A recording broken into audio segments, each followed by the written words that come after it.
किसान भाइयों नमस्कार। कार्यक्रम के आज के अंक में एक बार फिर आप सभी का बहुत बहुत स्वागत है। व्यवसाय कोई भी हो, चाहे वह कृषि हो या अन्य व्यवसाय, उसमें मेहनत और लगन से यदि आप कार्य करते हैं तो निश्चित तौर पर सफलता प्राप्त होती है। इसी तरह कृषि में भी नई नई तकनीकों की आप जानकारी लेते हैं, मेहनत और लगन से कार्य करते हैं तो निश्चित तौर पर उत्पादन स्तर को बहुत अधिक बढ़ा सकते हैं। और इन सभी तकनीकों की जानकारी लेकर आता है हमारा ये कार्यक्रम कृषि दर्शन। आज के कार्यक्रम में भी कुछ ऐसी ही नई तकनीकों की जानकारी लेकर हम उपस्थित हुए हैं। तो चलिए कार्यक्रम की शुरुआत करते हैं खबरें खेती और मंडी भाव से।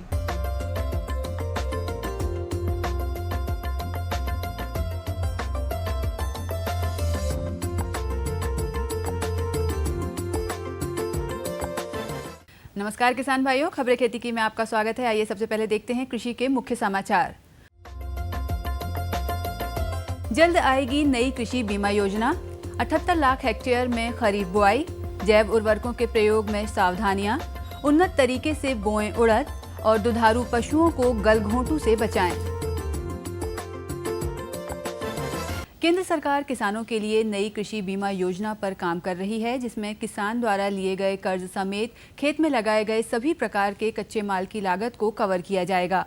वित्त मंत्री अरुण जेटली ने उम्मीद जताई है कि निकट भविष्य में एक व्यावहारिक और गतिशील बीमा योजना किसानों के लिए उपलब्ध होगी। नाबार्ड के स्थापना दिवस पर आयोजित एक कार्यक्रम में वित्त मंत्री ने कहा कि डॉक्टर अशोक गुलाटी ने हाल ही में वित्त मंत्रालय के समक्ष सार्थक प्रस्तुति दी है। उसमें उन्होंने प्रभावी बीमा कार्यक्रम के बारे में बताया, जहां किसान किसी भी कारण से प्रतिकूल परिस्थिति में कम से कम उस बुनियादी कच्चे माल की लागत प्राप्त कर सकेंगे जो उन्होंने लगाया है। प्रदेश में अभी तक 78 लाख हेक्टेयर में खरीफ फसलों की बुआई हो चुकी है। जुलाई के तीसरे सप्ताह के अंत तक खरीफ बुआई अधिक से अधिक क्षेत्र में हो जाने की उम्मीद है। संचालक कृषि मोहनलाल मीणा से प्राप्त जानकारी के अनुसार सोयाबीन की बुआई 48 लाख हेक्टेयर में पूरी हो चुकी है। मालवा एवं निमाड़ क्षेत्र में सोयाबीन की बोनी पूरी हो चुकी है, जबकि प्रदेश के अन्य क्षेत्रों में अभी भी किसानों द्वारा बुआई की जा रही है। संचालक कृषि ने बताया कि मानसून के दोबारा सक्रिय होने से धान की बुआई में तेजी आई है।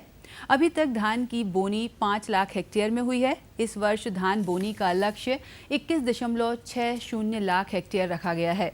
श्री मीणा ने बताया कि विभिन्न जिलों से प्राप्त जानकारी के अनुसार मक्का 9,14,000 हेक्टेयर, ज्वार 1,13,000, तुअर 2,51,000, उड़द 4 लाख, मूंगफली 1 लाख, कपास 5,32,000 हेक्टेयर एवं तिल की बुआई 95,000 हेक्टेयर में हुई है। पिछले 15 दिनों से पानी की बाट जो रहे किसानों के चेहरे पानी गिरने से एकदम खिल गए हैं। इस साल मानसून आने के बाद बारिश एकदम रुक गई थी। अब दोबारा बारिश होने से खरीफ की प्रमुख फसल सोयाबीन को जीवन दान मिल गया है। सोयाबीन बोनी के पश्चात पानी नहीं गिरने से सोयाबीन की बढ़वार प्रभावित हो रही थी। नमी के अभाव में किसान सोयाबीन में नींदानाशक रसायनों का प्रयोग भी नहीं कर पा रहे थे। अब पानी गिरते ही किसानों ने नींदानाशक एवं कीटनाशकों का छिड़काव शुरू कर दिया है। उल्लेखनीय है कि प्रदेश में अभी तक तकरीबन 45 लाख हेक्टेयर में सोयाबीन बोनी हो चुकी है। जिन क्षेत्रों में बोनी नहीं हो पाई थी, वहां किसानों द्वारा शीघ्रता से बोनी की जा रही है। फसलों के लिए जैव उर्वरक अत्यधिक महत्वपूर्ण होते हैं। जैव उर्वरक उपयोग के पूर्व विशेष सावधानी बरतने की जरूरत होती है। कल्चर को सदैव ठंडे, सूखे एवं छायादार स्थान पर ही रखें। कभी भी कल्चर के पैकेट को उपयोग करने से पूर्व खोल कर ना रखें। कल्चर का उपयोग सदैव उसकी अंतिम तिथि से पूर्व करें। बीज उपचार करते समय FIR विधि को अपनाएं। सदैव बीज पर कल्चर छाया में लगाएं। कभी भी कल्चर लगाने के बाद बीज को उर्वरकों, कीटनाशकों एवं खरपतवार नाशकों के सीधे संपर्क में न आने दें। सदैव कल्चर उतने ही बीज पर लगाएं जितनी मात्रा बीज की एक बार में बोई जानी है। उड़द बोने से पूर्व बीज जनित तथा मृदा जनित रोग से बीज की सुरक्षा के लिए थायरम या बाविस्टीन 3 ग्राम प्रति किलो बीज से उपचार करें।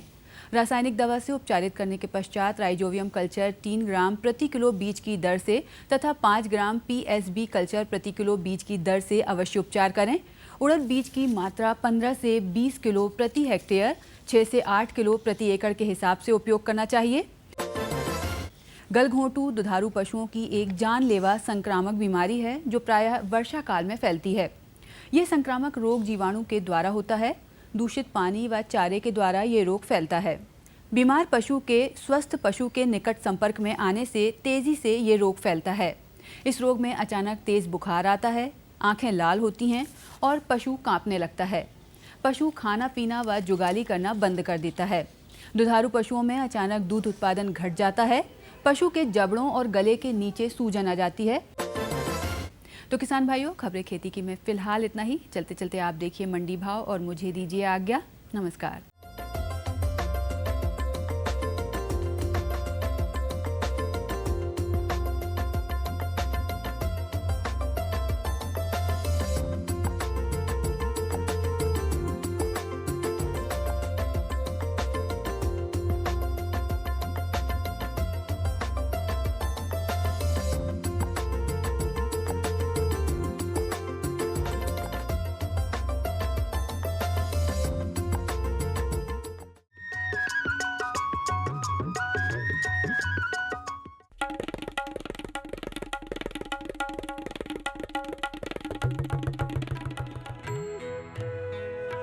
अम्मा जी, मैं चली स्कूल पढ़ने।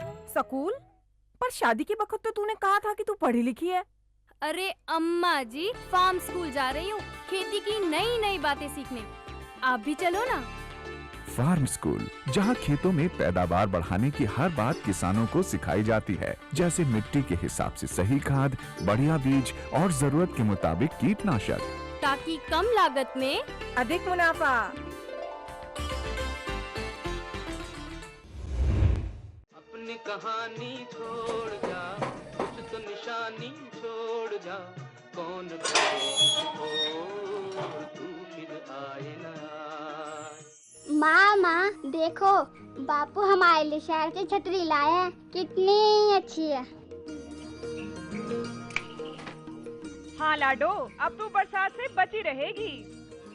और ये ले, हमारे घर की छतरी, हमारे खेतों की छतरी और हमारे भविष्य की सुरक्षा की छतरी। ये क्या कह रहे हैं आप? अरे भगवान, ये फसल बीमा है। सूखा, बाढ़, आंधी, तूफान या कीड़ों व रोगों से फसल अगर बर्बाद हो जाए तो उस कम फसल की भरपाई सरकार की बीमा योजना द्वारा की जाएगी।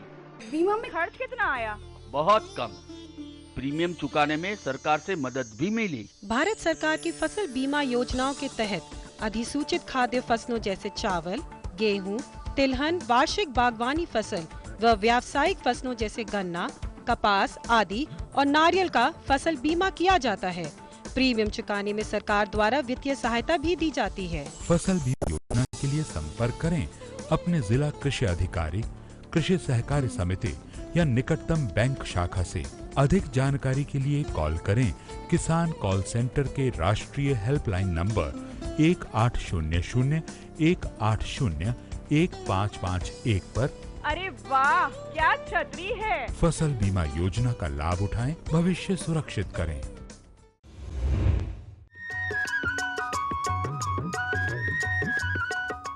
किसान भाइयों, ये समय है खरीफ का। इस समय हमारे देश में बारिश भी शुरू हो गई है और धान की रोपाई मुख्यतः हमारे कृषक सभी कर चुके हैं। ऐसे में धान में कौन कौन से वे सामयिक कार्य हैं जिनसे कि उत्पादन स्तर बढ़ सकता है, जैसे कि धान की किस्मों का चयन, उसके साथ साथ उसकी पानी की व्यवस्था, सिंचाई की व्यवस्था और ऐसे ही कई सामयिक कार्य हैं जिनको यदि आप ध्यान रखते हैं तो निश्चित तौर पर उत्पादन स्तर को बहुत अधिक बढ़ा सकते हैं। तो आइए आज इसी विषय पर हम चर्चा करते हैं हमारे विशेषज्ञ स्वप्निल दुबे से। तो इस समय किसान भाई जो है कई बातों का ध्यान रखें। जिन क्षेत्रों में धान की तैयारी चल रही है, धान लगा रहे हैं, तो उसमें धान की सी पद्धति के बारे में मैं आपको बताऊंगा। तो जैसा किसान भाई आप जानते हैं कि जो हमारी परंपरागत खेती है धान की, जिसमें अधिक दिन का 30 से अधिक दिन का हम रोपा का उपयोग करते हैं। ऊंची क्यारियों में जो है नर्सरी को तैयार नहीं करते हैं, एक स्थान पे 2 से 3 जो है पौध को लगाते हैं। तो इससे जो है हमारे उत्पादन पे काफ़ी असर आता है और रोपा हमारा जितना पुराना होता जाता है, अधिक दिन का होता है, उतना हमारा उत्पादन पे असर आता है। तो इसके लिए आवश्यक है किसान भाई, जो धान की शी पद्धति है, मेडागास्कर पद्धति है, इसका यदि हम उपयोग करें तो कम लागत में, कम पानी में, कम बीज में, कम सिंचाई व्यवस्था में भी धान का अच्छा उत्पादन हम ले सकते हैं। तो शी पद्धति के किसान भाई 3 मुख्य सिद्धांत हैं।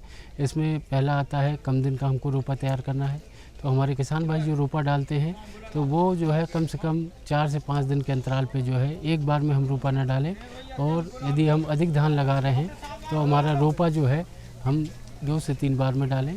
दूसरा, उठी हुई क्यारी का उपयोग करें। सामान्यतः हमारे किसान भाई क्या करते हैं, नीचे समतल जगह में ही धान का रोपा डालते हैं। तो उसके लिए आवश्यक है कि हम उठी हुई क्यारी, जो साग सब्जी वाले हमारे किसान भाई करते हैं, कि अंदाज से 3 से 4 मीटर लंबी, आधा मीटर चौड़ी और 15 सेंटीमीटर उठी हुई क्यारी में धान का रोपा तैयार करें।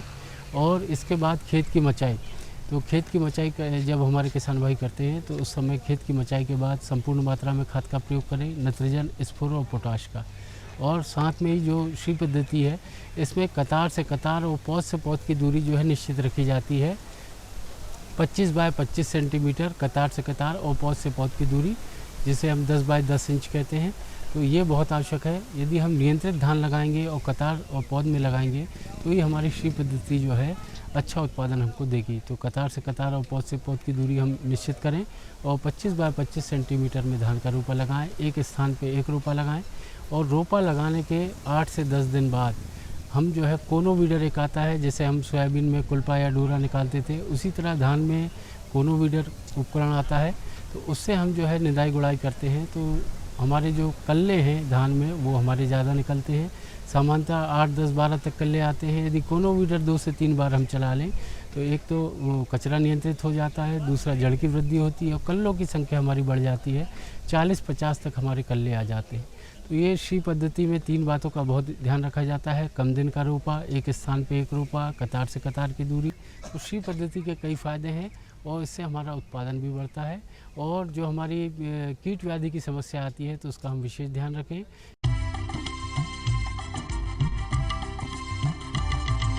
सहकारिता के बल पर विकास के लिए उठे कदम, जन सहकार की ताकत लेकर आगे बढ़ते जाएं हम। जन जन ने इस क्रांति में है विश्वास जगाया। हम सब ने मिलकर विकास का परचम है फहराया। सहकारिता है अपने विकास की पहचान। नए दौर में सहकारिता ही भारत का अभिमान। कृषि मंत्रालय भारत सरकार द्वारा जनहित में जारी। गांव जहां बसती है 70% आबादी,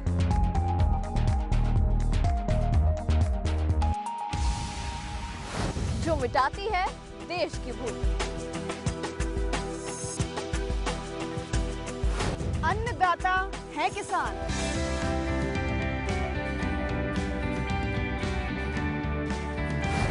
जिससे हरा भरा है खेत खलिहान। उनको समर्पित है डीडी किसान, बदलते भारत की शान।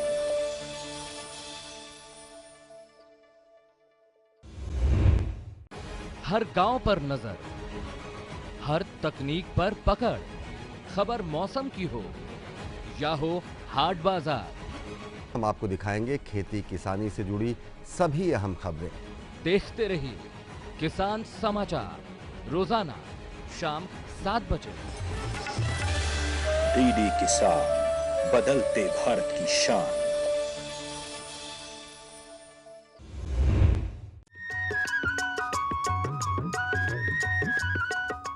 हमारे देश में पुरानी परंपराओं के अनुसार खेती की जाती थी, लेकिन आज हमारे कृषक जागरूक हो चुके हैं और उन्होंने नई नई तकनीकों को अपनाकर खेती करना आरंभ कर दिया है।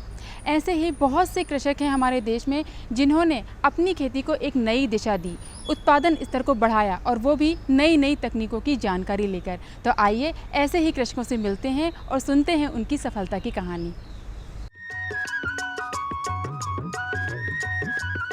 किसान भाई बहनों नमस्कार।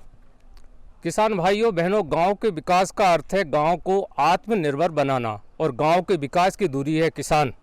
किसान भाइयों, हमारे देश और प्रदेश के किसानों ने ये सिद्ध कर दिया है कि वो अपनी कड़ी मेहनत और वैज्ञानिकों की सलाह से कृषि के क्षेत्र में बहुत दूर तक जा सकते हैं। इस साल हमारे किसान भाइयों ने गेहूं की जो फसल है उसमें नंबर प्रथम स्थान प्राप्त किया है। हमारे साथ ऐसे ही सफल किसान हैं, आपकी भेंट उनसे कराते हैं। आपका परिचय? मैं बलीराम साक्या, ग्राम खमरिया सोनपुर, तहसील सुल्तानपुर, जिला रायसेन का निवासी हूँ तथा मेरे पास 4 एकड़ भूमि है। मैं पहले 4-5 साल पहले कुछ पैदा नहीं कर पाता था, इसलिए हमने ग्राम सेवक साहब से सलाह ली कि भाई हमारी ज़मीन में कुछ पैदा नहीं होता, हमें क्या करना चाहिए। तो उन्होंने हमें सलाह दी, पहले आप गहरी जुताई कीजिए, 8 या 9 इंच गहरी जुताई कीजिए। हमने गहरी जुताई करवाई, फिर उन्होंने सलाह दी कि आप नांडेप गोबर का खाद बनाइए, नांडेप वाला।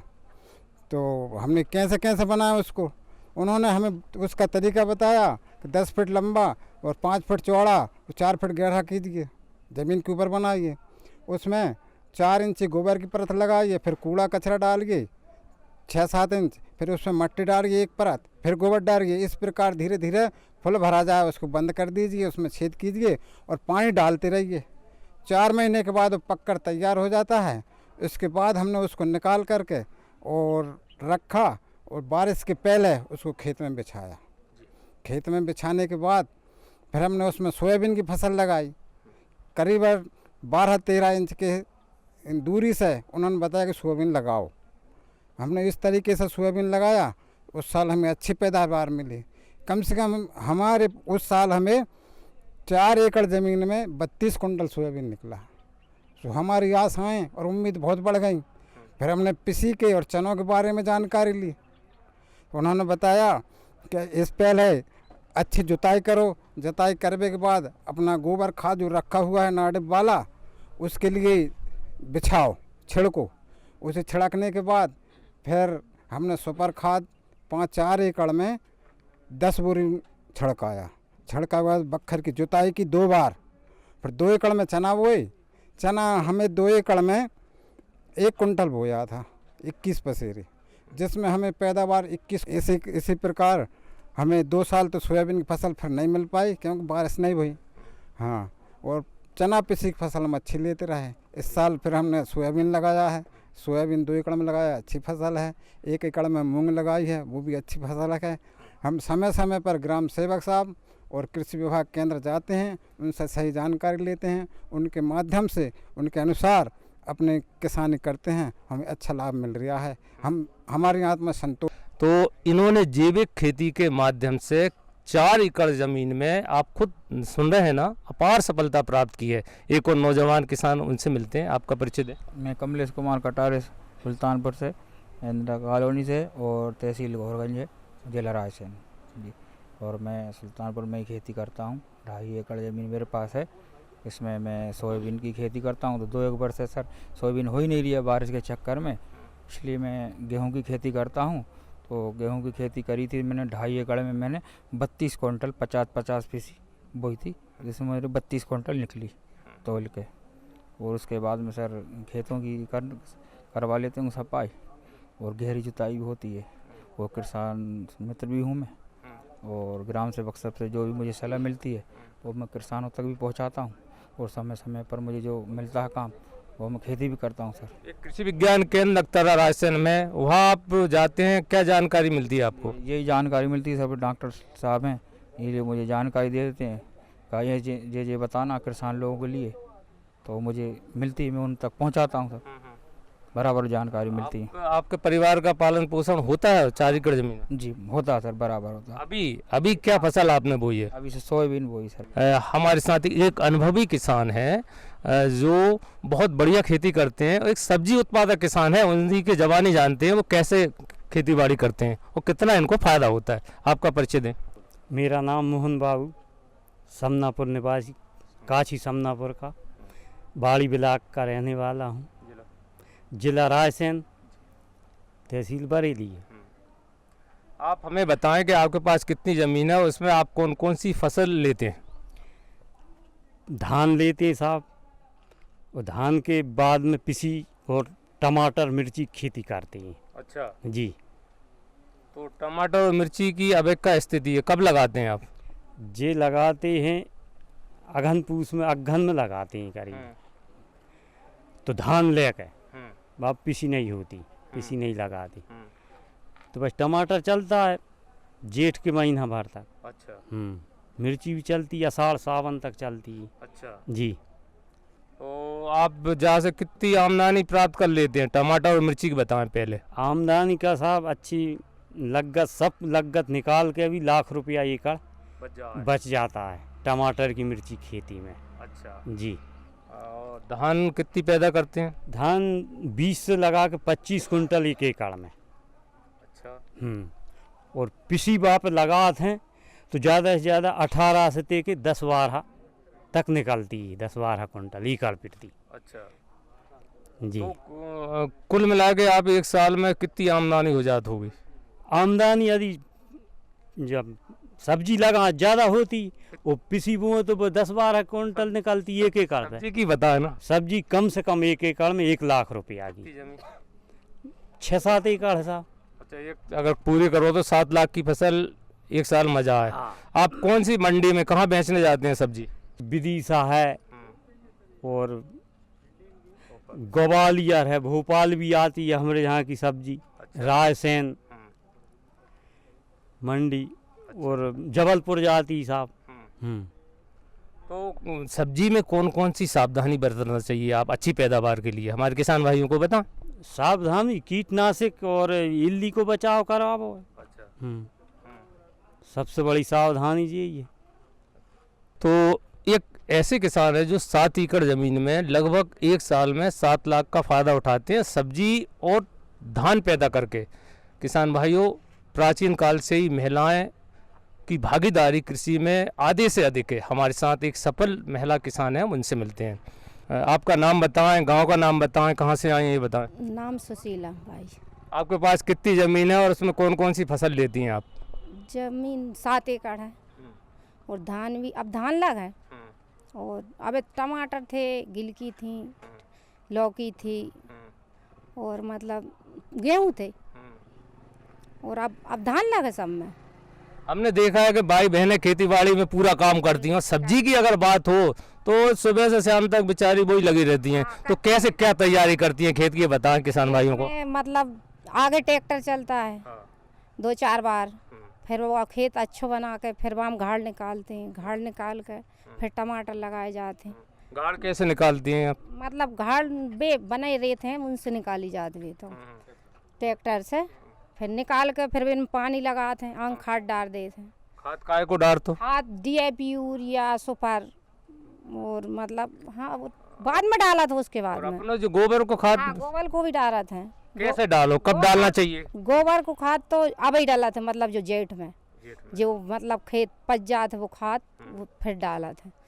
फिर बाद में 1 साल के बाद फिर नहीं डाले देसी खाद। अच्छा। फिर तो जो ही खाद डाला था। मतलब एक बार अगर गोबर का खाद डाल दें तो 2-3 साल तक चलता है? हाँ 3 साल तक चलता है। अच्छा। अच्छी पैदावारी भी होती है। तो किसान भाई बहनों, आपने अभी देखा कि पूरे प्रदेश के किसान खेती बाड़ी में तन्मयता से जुड़े हैं। जहाँ तक बात है छोटे किसानों की, तो वो साग सब्जी फल फूल का उत्पादन लेके अपार सफलता प्राप्त कर रहे हैं। काफ़ी आमदनी उनको प्राप्त हो रही है।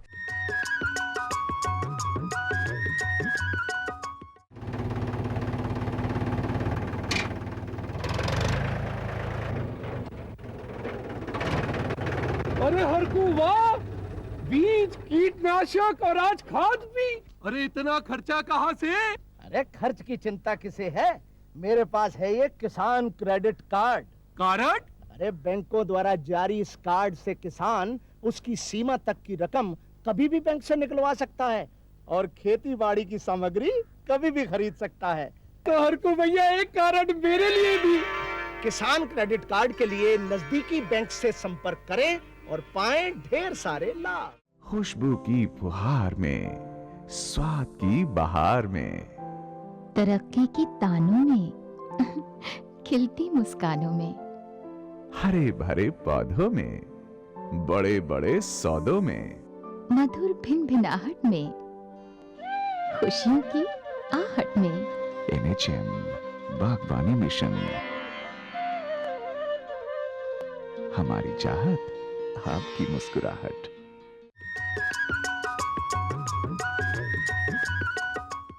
किसान भाइयों, ये था हमारा आज का अंक। हमें उम्मीद है कि ये अंक भी आप सभी को बहुत पसंद आया होगा। यदि आपको हमारे कार्यक्रम को लेकर कुछ विचार हैं, यदि आपको कृषि से संबंधित कुछ समस्याएं हैं, तो आप निश्चित तौर पर हमें पत्र द्वारा सूचित कर सकते हैं। पत्र लिखने के लिए हमारा पता नोट कर लीजिए। हमारा पता है कार्यक्रम कृषि दर्शन, द्वारा निदेशक, कमरा नंबर 4, दूरदर्शन केंद्र, श्यामला हिल्स, भोपाल, पिन 462013। तो किसान भाइयों, अगले अंक में कुछ और कृषि संबंधी जानकारियों के साथ हम एक बार फिर हाजिर होंगे। तब तक के लिए मुझे आज्ञा दीजिए। नमस्कार।